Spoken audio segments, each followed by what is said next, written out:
Thanks. Conversation, the context for this weekend, spiritual sacred activism. I like to take a little bit of a tweak on that. Because when we hear the word activism, how many of us think of a very specific kind of type of action or type of person that would create the word of activist? How many of us have kind of a label around that? A few of us, okay.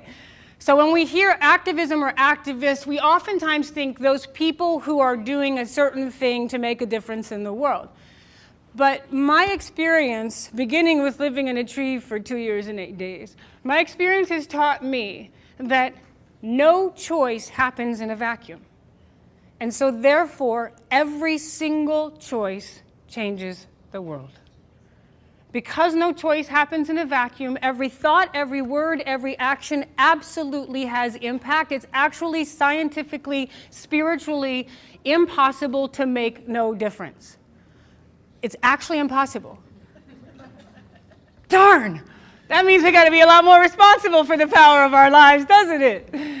The gift in this is to realize that like 7 billion of us are activists. And the shift comes from, are we being conscious or unconscious? Because either way, we're being activists.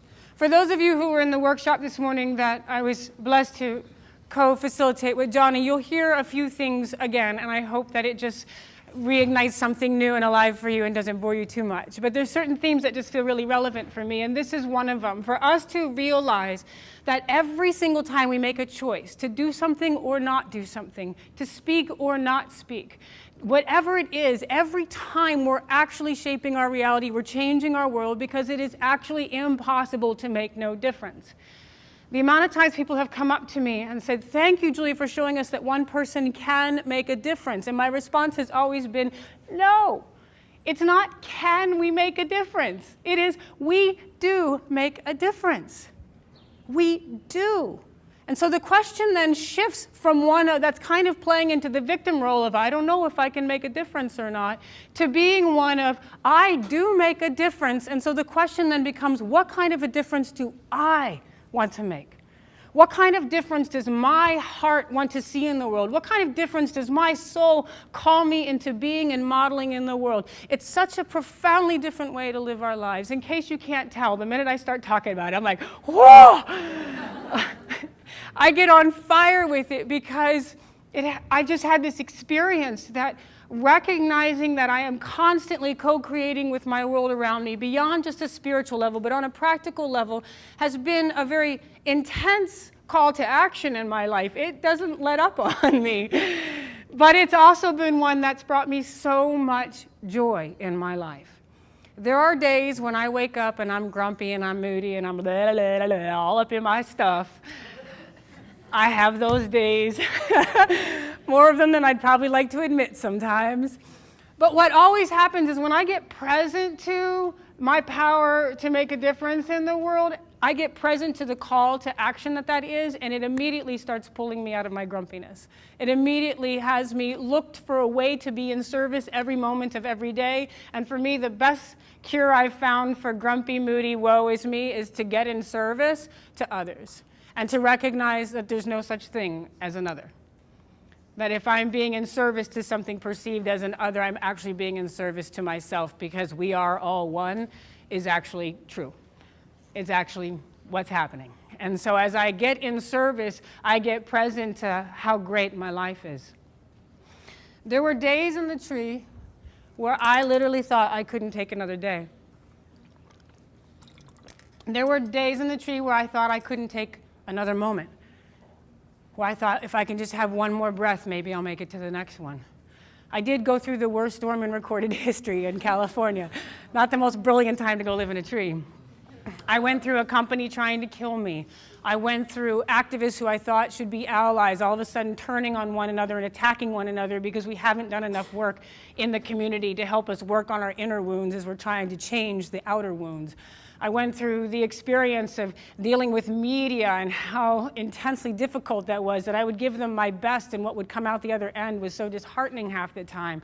I mean, you name it, I was under assault. And there were moments where I literally was in the fetal position crying and saying, I can't take one more day. One of the most intense things I had to do was to bear witness to a forest that I loved being destroyed, and knowing that we will never get that forest back. These are trees that are hundreds to thousands of years old. They're part of an ecosystem that's millions and then billions of years old. We won't get them back once they're destroyed. And I had to bear witness to that. I couldn't go shopping, one of our best ways of numbing ourselves as society. I couldn't go drinking, I couldn't go out to eat, I couldn't go watch a theater, I couldn't do anything but be present to the pain and the grief day in and day out until I was a sobbing mess on my little 4x6 platform. And I would pray and ask for strength, and the universe would send me another hardship. And I was like, what karma am I working off? I'm really sorry, whatever it is I did, I apologize, I won't do it ever again. Give me a break. And then the universe gently tapped me in my mind and said, Julia, you asked for strength, now didn't you? Poof. I learned we have to be mindful of what we ask for, right? Like, we kind of live in this society where we want to like walk into a gym, look at the equipment, buy our gym membership, and be strong already, right? I know that you all aren't like that, that's why you're here. But you know, we have those moments where it's like, do I really got to get on the mat today? Like, really? But we know that the transformation that's possible for us in the practice is only possible in the practice, not by sitting around and just thinking about the practice.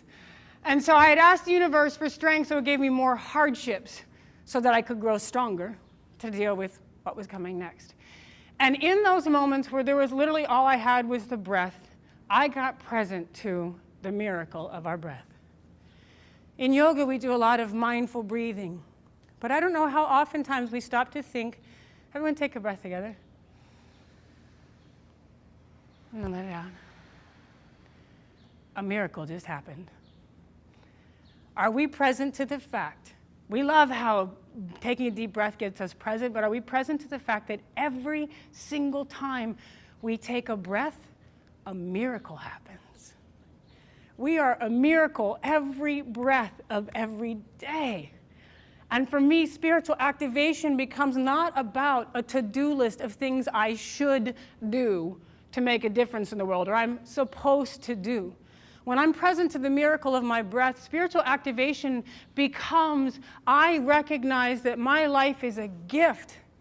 How can I live my life in a way that honors on a deep level the gift of that breath, that breath, that breath?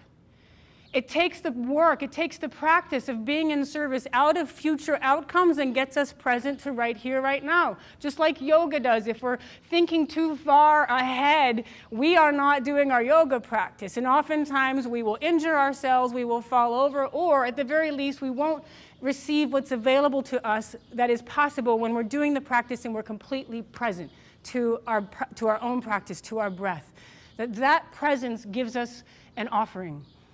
And for me, this idea of spiritual activation, this idea of service as recognizing that every breath is a gift, every breath is a miracle. How do I want to live my life as an offering to that?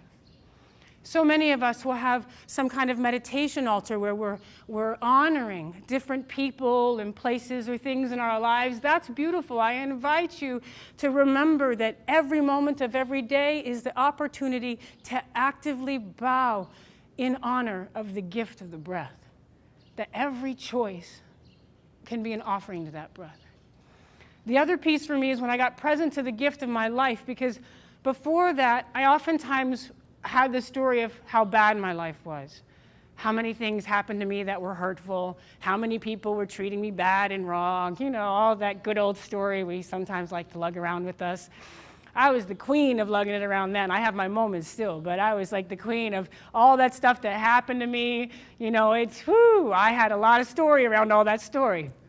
And the gift of the breath helped me realize that my life is a miracle, no matter what is happening. If I'm present to the miracle of the breath, then I'm present to the miracle of my life, and that's the way I want to be in service. And from that place, I began to realize that every single one of us are ancestors to the future. Every one of us.